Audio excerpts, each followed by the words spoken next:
अब हमने इसके अंदर इंसर्ट कर दिया है थर्मामीटर को। तो उसके बाद क्या करेंगे, पहले हमने इसको रखना है लो पे।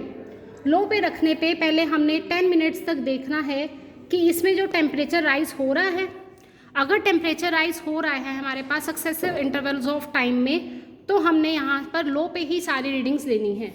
अगर हमारा टेम्परेचर जो है वो राइज नहीं हो रहा थर्मामीटर में, तो इसका मतलब हमें थर्मामीटर को हाई पे रीडिंग लेने की ज़रूरत है। तो हम उस केस में फिर हाई पे रखेंगे इसको, लेकिन फ़िलहाल हम पहले किस पे रख कर रीडिंग लेंगे, लो पे ही हम रीडिंग लेंगे थर्मामीटर की। तो अब हमने कांस्टेंट करंट सप्लाई रख दी है 8 मिली एम्पियर, पहली रीडिंग भी नोट डाउन कर ली है। अब हमने क्या करना है, अब देखो टेम्परेचर यहाँ राइज हो गया है। देखो यहाँ पर आप सभी यहाँ नोट डाउन कर सकते हैं, थर्मामीटर से यहाँ पर टेम्परेचर 30 से आ गया है 40 तक। 40 से भी अब अबव जा रहा है। तो जैसे ये 40 पे आ जाएगा, आपने साथ के साथ पोटेंशियल डिफरेंस नोट डाउन कर लेना है। तो अब हमारा 40 इंटरवल हो गया है, पहले हमने 30 पे लिखा था, अब लिखेंगे 40 डिग्री। फिर जितना पोटेंशियल डिफरेंस आ रहा है इस पर 63.1, तो यहाँ लिखा जाएगा अब 63.1। तो यहाँ आ जाएगा 40 डिग्री सेंटीग्रेड और इधर आ जाएगा 63.1। इसी तरह से हम सक्सेसिव इंटरवल्स बना लेंगे 10-10 के गैप पे, 30 degree, 40 degree, 50 degree, 60 degree, 70 degree, up to 180 degree Celsius तक हमने ये रीडिंग्स नोट डाउन करते रहना है। और कॉरस्पॉन्डिंग जो पोटेंशियल डिफरेंस आ रहा है 50 डिग्री सेंटीग्रेड पे जो पोटेंशियल डिफरेंस आएगा वो यहाँ लिखा जाएगा। इस तरह से 50 डिग्री पे जो आएगा वो आप यहाँ से देखते जाओगे थर्मामीटर पे रीडिंग, टेम्परेचर अप होता जाएगा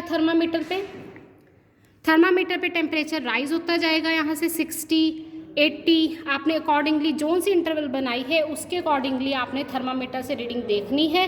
अब यहाँ आप दोबारा देख सकते हो, हमने यहाँ पर ओवन को ऑन रखा हुआ है, टेम्परेचर राइज हो रहा है। तो जहाँ जहाँ आपका टेम्परेचर जिस अकॉर्डिंगली आपने जो इंटरवल टेम्परेचर की बनाई है वही इंटरवल के अकॉर्डिंग आपने पोटेंशियल डिफरेंस नोट डाउन कर लेना है। अब आपको दिखाई दे रहा है यहाँ पर कि जैसे जैसे टेम्परेचर बढ़ रहा है इसमें, वैसे वैसे पोटेंशियल डिफरेंस की वैल्यू कम होती जा रही है। तो इसीलिए आपका जब आप ग्राफ प्लॉट करोगे इसमें, तो आपका कैसे आएगा, इस तरह से आपकी जो कर्व है वो डाउनवर्ड आएगी। आपने जो ग्राफ प्लॉट करना है, दो एक्सिस होती हैं आपके पास, one is X axis, another is Y axis.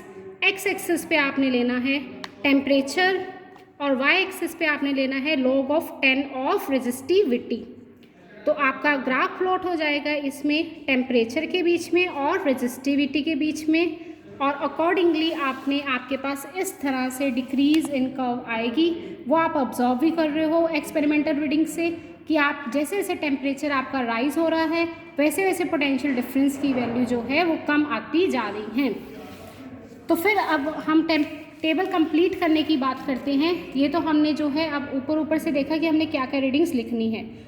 अब हमने जब टेबल कंप्लीट करना है तो उसमें अब आपने कैसे करना है, फिर आगे कैलकुलेटेड पार्ट है आपका, उसके लिए आप इस पे आ जाओ। सबसे पहले आपने टेम्परेचर नोट डाउन किया डिग्री सेल्सियस में, जो आपने सपोज शुरू किया था 30 डिग्री, देन 40, 50, 60, 70, 80 अप टू 160 तक आपने रीडिंग ले लेनी है। इस तरह से आपकी 15 या 20 रीडिंग्स हो जाएंगी। तो आपका ग्राफ जितनी ज़्यादा रीडिंग्स होंगी उतना अच्छा ग्राफ आएगा आपके पास।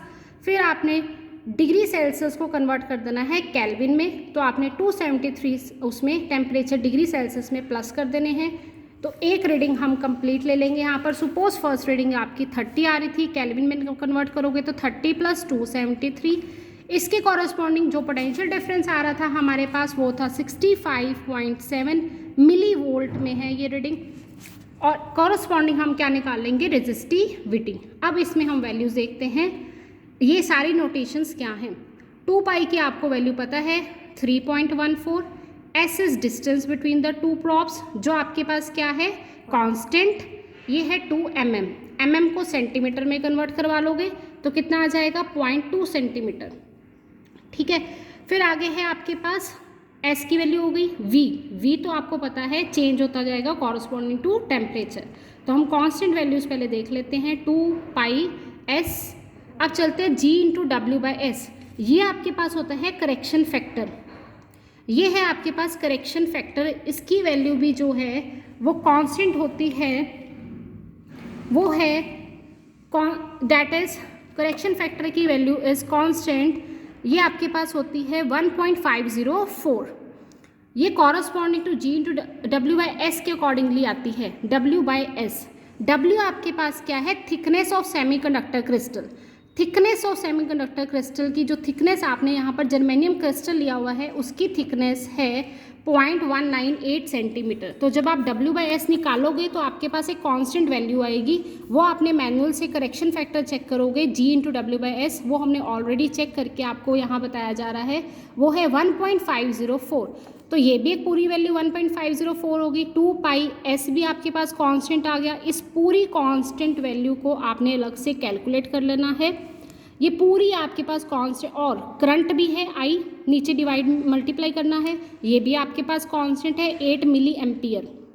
मिली एम्पियर को एम्पियर्स में कन्वर्ट करवा देंगे, फिर आपने सारी वैल्यूज़ इसमें क्या है पुट कर दोगे तो आपके पास ये कांस्टेंट वैल्यू आ जाएगी।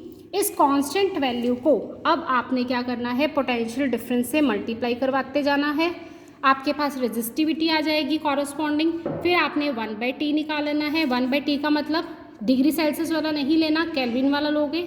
1/T निकालोगे तो 1/T में जो आएगा उसको अपनी ग्राफ भी प्लॉट करना है हमने, इसलिए आपने अपनी सिंप्लिसिटी के लिए आपकी ये वैल्यूज़ आएंगी, जैसे 0.1312 सपोज फर्स्ट रीडिंग आ रही है, तो आपने अपनी सिंप्लिसिटी के लिए इसको जब 3.1 लिखोगे तो इंटू 10⁻³ में पूरा स्केल कर लोगे, ताकि आप ऊपर स्केल में पहले ही लिख लोगे 10⁻³, इधर सिर्फ ये रीडिंग्स लिखते जाओगे 3.1 या जो भी आपकी अगली रीडिंग आ रही है 2.1, 1.1, वो रीडिंग यहाँ आ जाएगी और ऊपर लिख देंगे 10⁻³ ताकि आपको ग्राफ प्लॉट करने में प्रॉब्लम ना हो।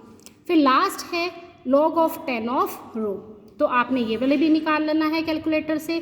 तो आपके पास सारी वैल्यूज़ निकल गई हैं। अब आप ग्राफ प्लॉट कर सकते हो, temperature on x axis and log of 10 of row on y axis. तो आपके पास ये वाला ग्राफ आ जाएगा बच्चे।